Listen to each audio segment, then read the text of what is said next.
Wednesday, October 19th, 1983.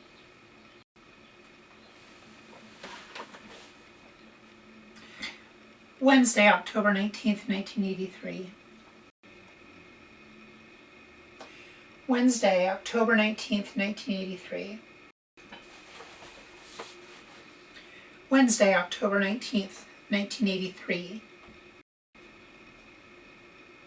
Wednesday, October 19th, 1983.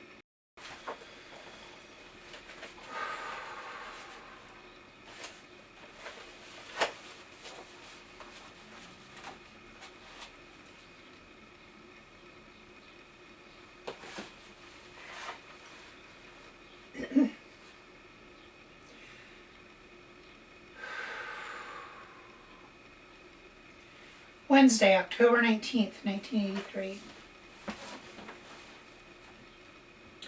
Today is your 14th birthday. I've been in the hospital for about 2 weeks. I was supposed to come home Monday.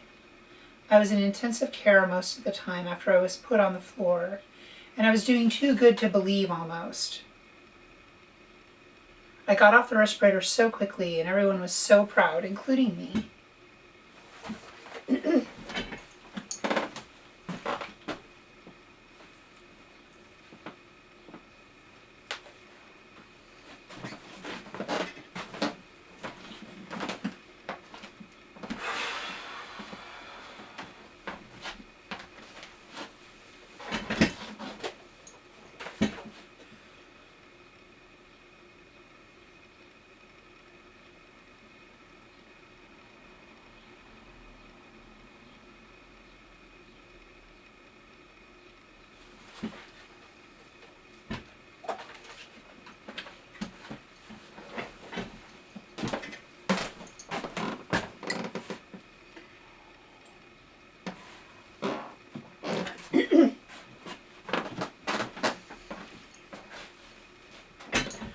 I appear to have hit an impasse.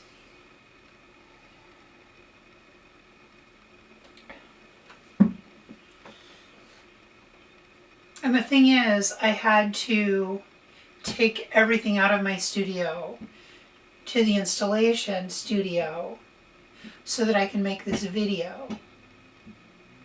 I couldn't be doing this unless all the shit that was in here was no longer here.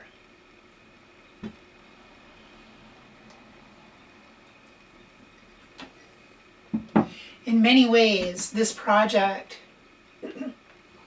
has been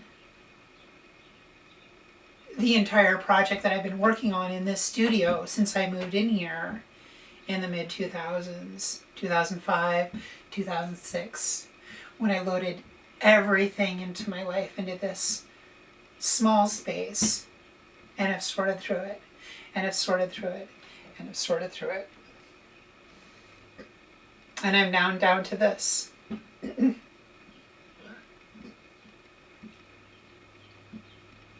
I'm trying to read these letters.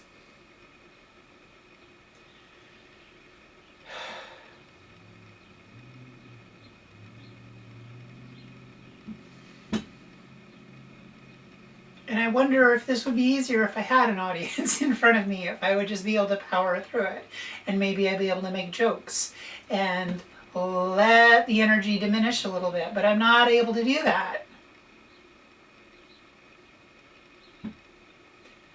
This is the hardest thing that I've had to do.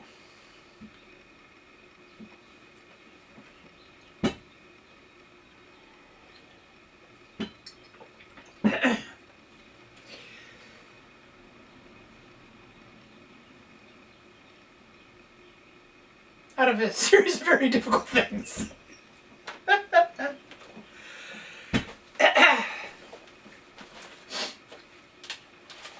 Because I'm not a technician. I'm a writer and I'm a performer, and this is the stuff that I do.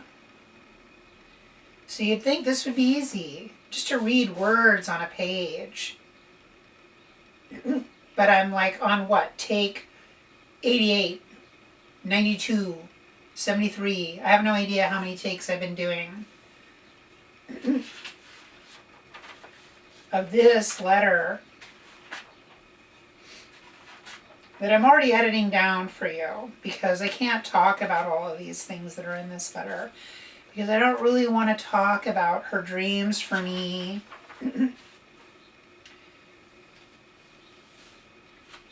As a husband and a father and these things that even then I knew that I didn't want to do.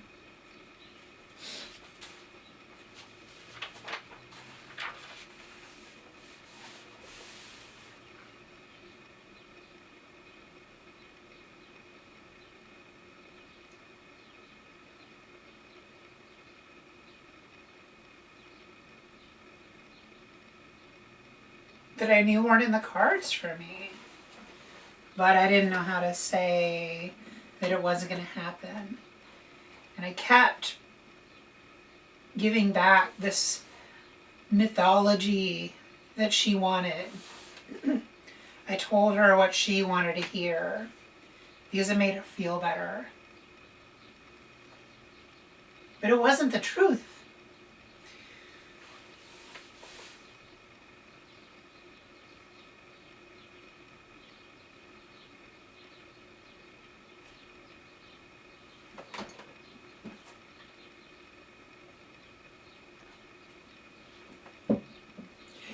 And I think part of the issue here is that I had to lie to a woman that was suffering.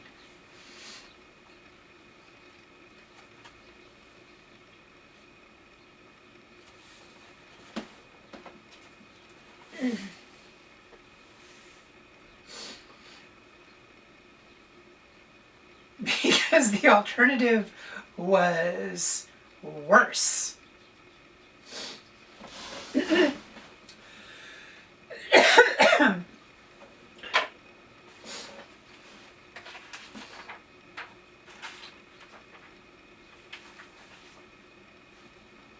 This letter follows on this article by a series of weeks.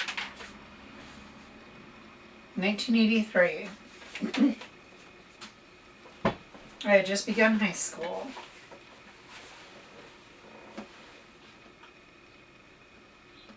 I think. Pretty sure. Who cares? In that area.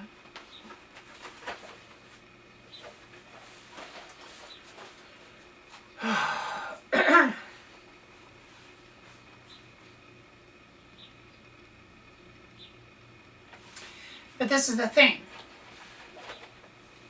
Maybe that's important. Because this was right around the same time that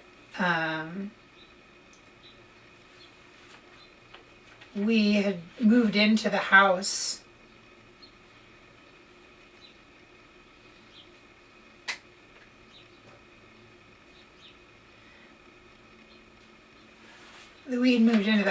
that had been won in a lawsuit because of an accident that my mother was in a department store.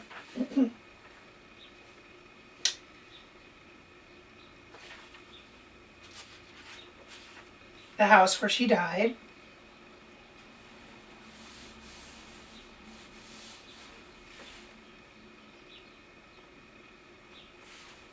The only bit of security that I think that she was able to have in a life that was really itinerant, even though she couldn't move very well, that we were struck with poverty and that we were struck with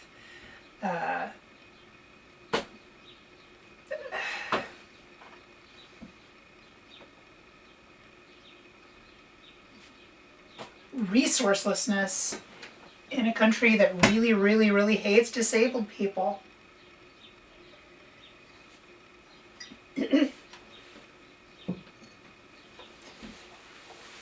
That only valorizes bootstraps. that finds inspiration in those of us that somehow make it through.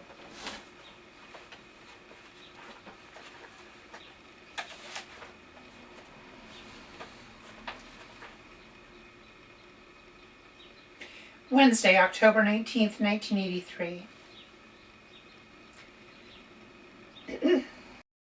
Wednesday, October 19th.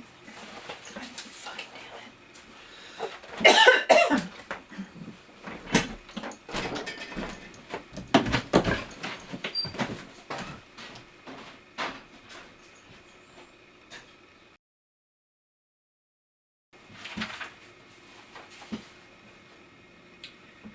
Wednesday, October 19th, 1983.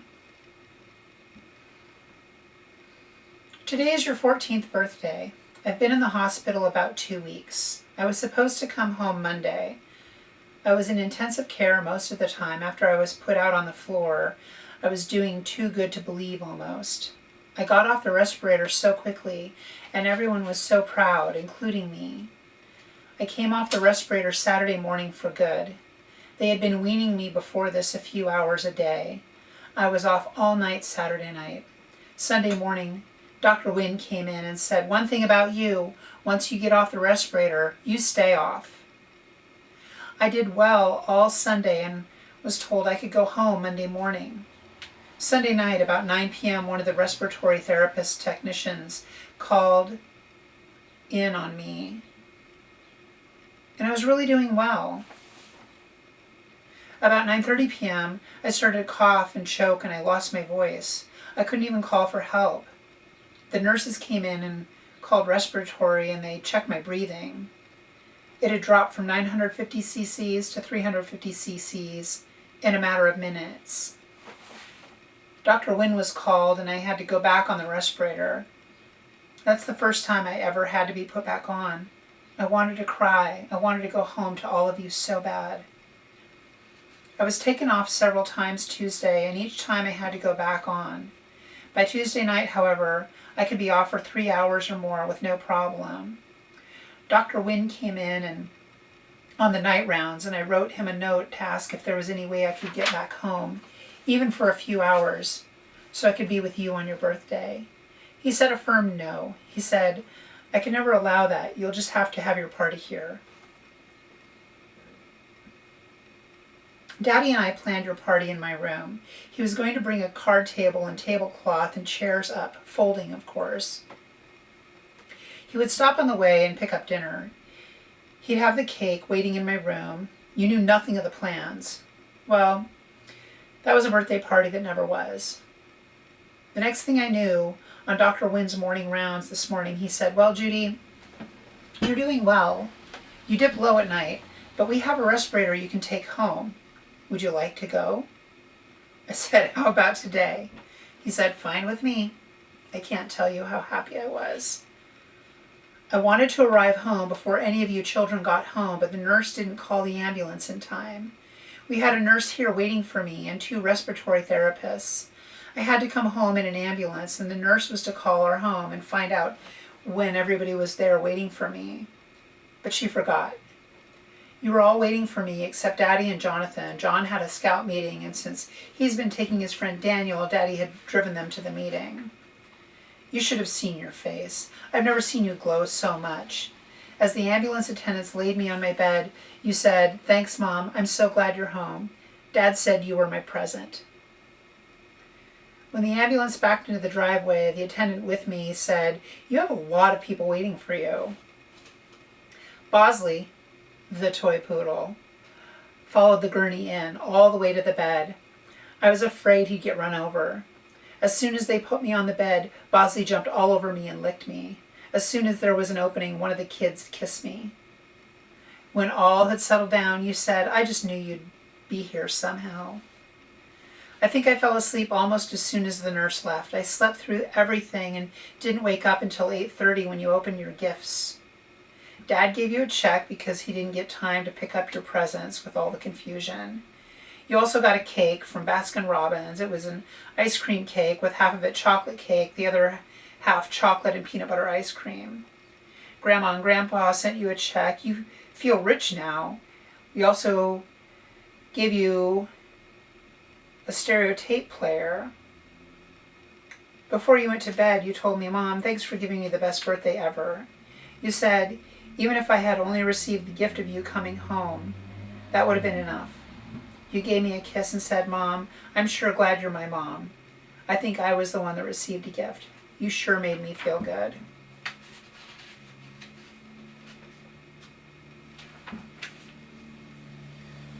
I've laid here in my bed, or at the hospital, and I see the big respirator. I wish I could rid myself of it. But if that's the only way I can see my children grow, I'll do it. I love you all. You all show me so much love and respect. You've taken some blows from a few who don't understand. But you still never wavered in your love and respect for me, or even said, if only you weren't sick. You've gone without, as all of our children have. We've had to make you tell us at times when you've needed money for yearbooks, etc. Your friends respect me because you do. You get dressed up, and my heart even skips a beat. I love you so much. I'm proud of you. You're not afraid to be you and show your principles of good. For this I am grateful. This was my most valuable goal, to be myself. I've been happier in life because of it. You also love Daddy and me and your brothers and sisters. You have the greatest gift, and I pray you'll always keep it. I'm proud of your dedication to your schoolwork. You were a very good student. You seem to have a real flair for writing. You've submitted some of your stories for a publication, and you've told us that if one is accepted, you'll take us all out to dinner. I'm so glad you think of us. I want to be there for all your special times, and even if you just need a listening ear. Thank you for listening to me. I appreciate it. Thank you for being you. I want to be here to hold your children. I've loved holding all of you. This is a goal I'm reaching for. Happy birthday.